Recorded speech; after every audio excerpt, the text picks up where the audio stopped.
Hello everyone. So as of now, we have configured one system as an Ansible control node, and in that system, we have simply installed Ansible.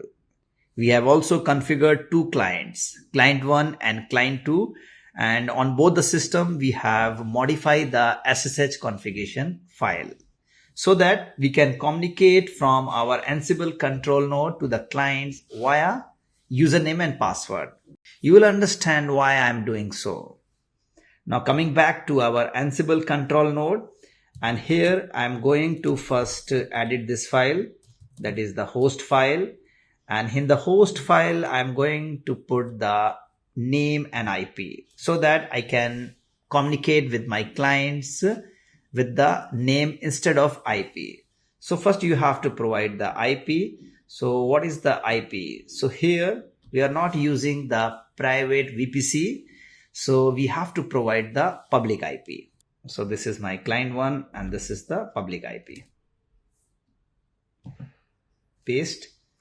And I want to access this system with the name client 1.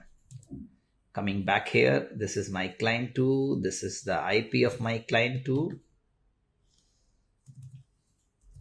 and client 2. Let me save and come out. Now let me try to access my system SSH client 1.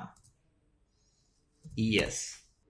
But here you can see it is providing me some warning, and we do not have the password for Ubuntu because we are trying to access the system using the private key. So what we need to do here, you have to come back to your client machine and set the password for Ubuntu. Same you have to do it on client 2 as well. So we are just setting a password for Ubuntu user on both the client.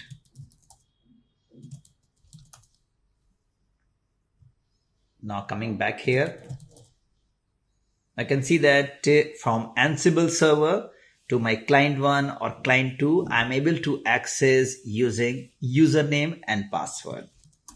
But for the Ansible setup, we need to configure the passwordless authentication. So what does it mean? It means if from control node, if your Ansible will try to access client 1 or client 2 via user Ubuntu, it should not ask for any password. For that, you have to generate the SSH key. So friend, that's all for this lecture. In the next lecture, I am going to generate the SSH key using the SSH keys and command.